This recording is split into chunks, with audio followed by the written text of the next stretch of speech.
And a pleasant good evening to you and yours, and welcome to the Brevard Sports Network. Alan Slaughter-Zinski here with I'm glad I got an opportunity to catch up with this guy, and Coach Paul is here. Coach Paul Morris is here as well, and glad I got an opportunity to catch up with you before you head over to Boomba Park over in Longwood here tomorrow. I know it's Thursday, Friday, right? Yes, sir. All right. We're recording this on Tuesday?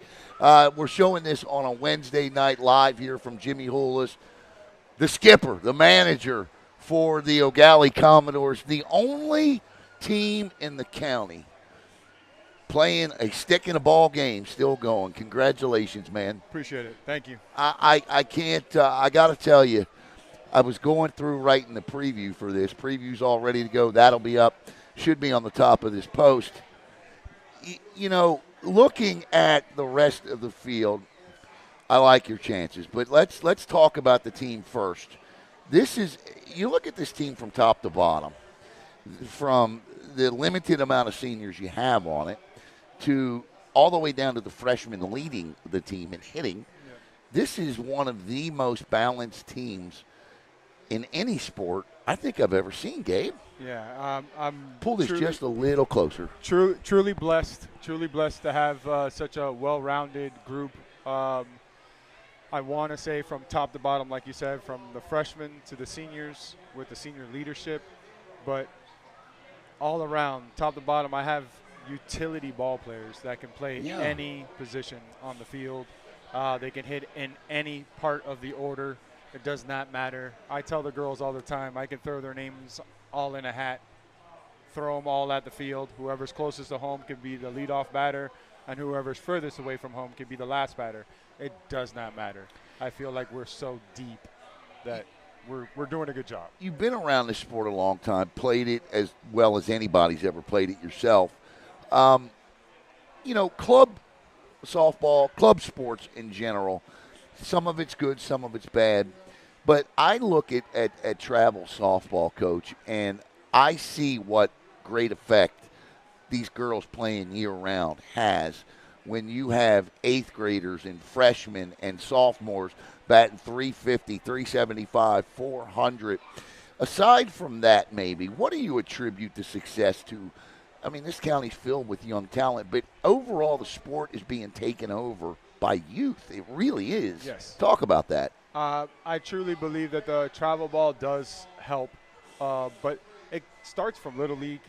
Starts from the Little League, and we got a good support system with the Eau Gallie Little League.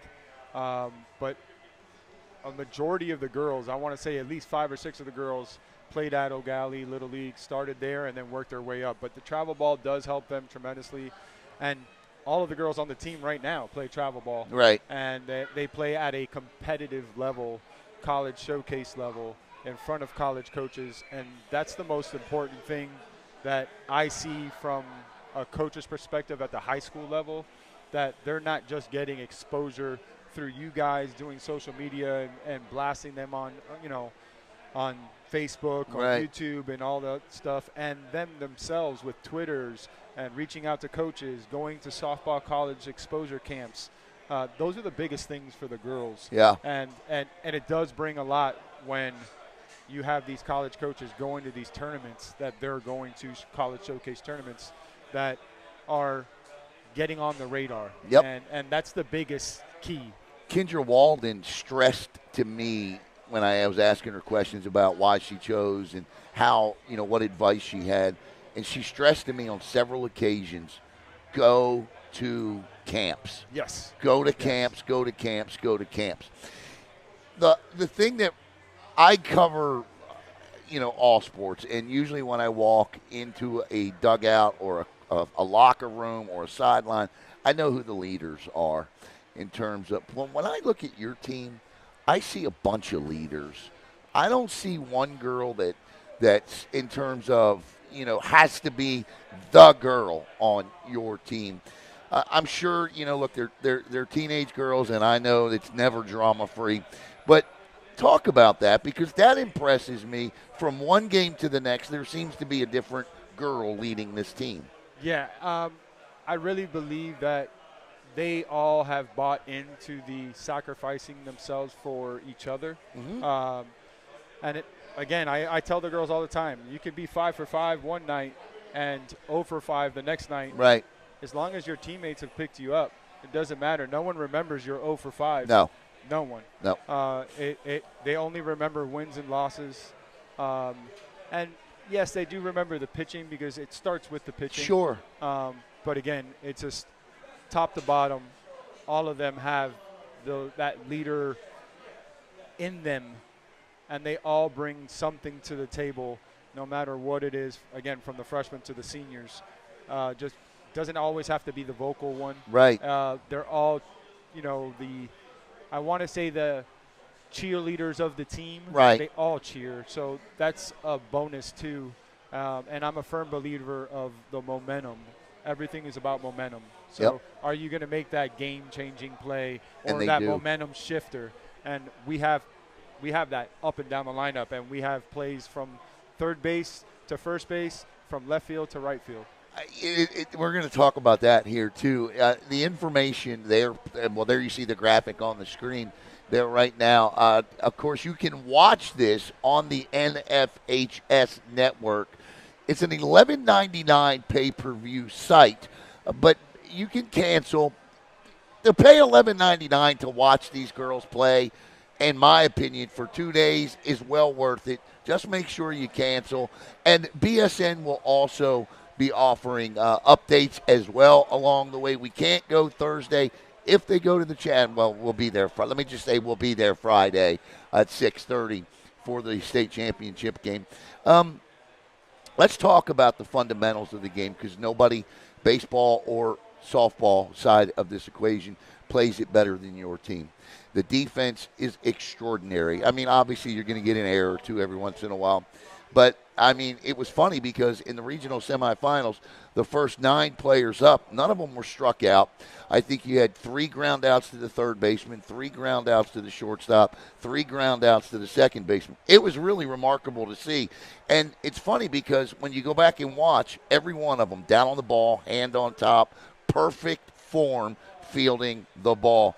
Talk about how much emphasis you put on this part of the game. Well, I would definitely tell you from the start, we definitely started off the first 5 or 6 games a little sluggish in that department. But I knew that setting our table up, which we've discussed before, our schedule against tougher competition, as the toughest competition we can within the state, within travel means. But defensively, yes, we strive on our defense. We strive on our pitching. And, of course, we feed off of our offense. But, again, the hitting is going to come. And I can't tell you how much pitching I've done throughout the season and how many balls I've thrown. But hitting ground balls, me and Coach Paul Morris doing as much as we can, working more about just technique, fundamentals, or the motion, learning from the mistakes, and again, just constant ground balls, hundreds of ground balls, hundreds of pop flies, drop stepping, all of the above. The offense, the stealing the bases, from the aggressive approach to base running to the way the girls approach counts.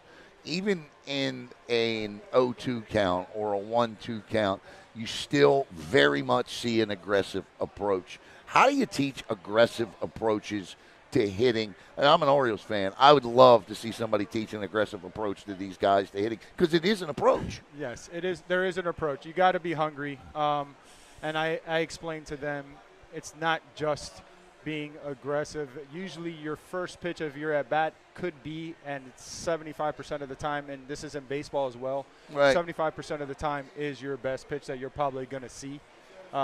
So if it's in your zone, you got to attack early.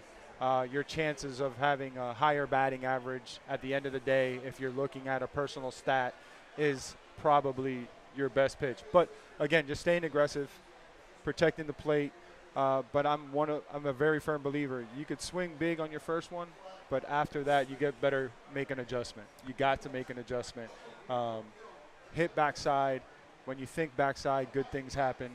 I'm I'm a firm believer hitting behind the runners all the time. I see it. I was just going to ask you that question because I see it constantly with your team, hitting behind the runners, opening up the field for them, limiting, pushing the other team to make mistakes.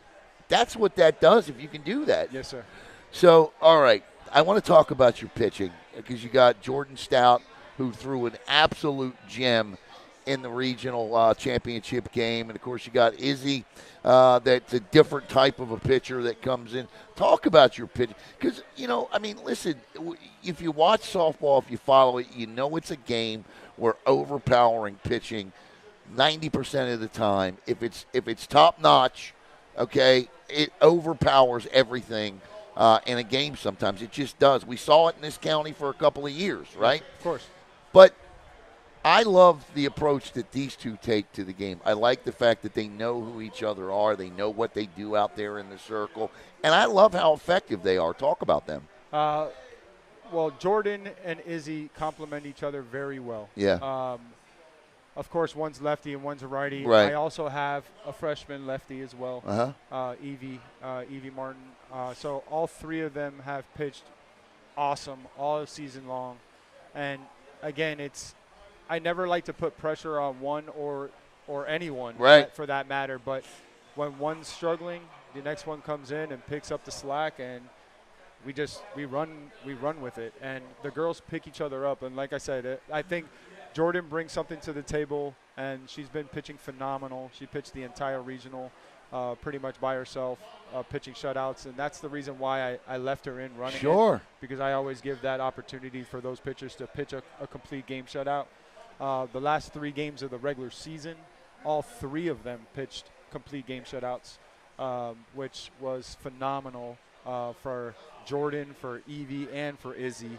But Izzy, I feel like, brings that relief work that is second to none in the county for anyone. But Jordan, I feel like she's a great starter for us, and I think, they know that, the team knows that, me and Coach Paul know that, and we're firm believers don't fix something that's not broken. It's not broken. Here with Gabe Caride, him and his Commodores, Coach Morris, and all heading over to Boomba Park in Lakewood for the Final Four starting Thursday at noon. They'll play Fort Walton Beach, and based on my opinion, we'll be playing on Friday at 6:30. I gave you incorrect information. The team leader in hitting is Gabby Barrera. But when you look at, RBIs, that's Evie Martin, a freshman. And, again, going up and down the lineup. But I do want to ask you about Gabby. She's intense. I watch Gabby, and she is intense. She's locked in. She's focused. She really seems like the right complement of player to lead a young team like this. Talk about Gabby. I can't say enough about Gabby. I've seen her and known her since she was 11 years old. I've watched her grow up. I think she is a phenomenal, not just ball player and athlete. She's a phenomenal and great person. Yeah. But she understands the game. She has a great softball IQ. She is like the mama bear of the team. She keeps everybody in check. When they're goofing off too much, she holds it down. Yes, she does. I've seen her do it. Yeah, but at the same time, her commitment to the game, which is second to none, and how do I say? I can't even say enough words about Gabby. Gabby's just awesome. Awesome kid. But she brings not just the bat, and this year especially, from the start of her sophomore year with me, my first year, to her junior year, to her senior year, it's only gotten better and better and better and better. And she puts in the extra work. Amazing first baseman, too. I mean, just amazing. I will put it in. You can mark my words. She is the best first baseman probably in this state. No doubt about it. I love watching her play. She made a couple plays last week in the game where you just have to go da-da-da, da-da-da. I mean, the web gems are incredible. Shyla Hope, Leah Mary, Gabby Barrera, we just talked about, Ainsley Odell, Hannah Leach, Evie Martin, Izzy Gamble, Abby Latulip.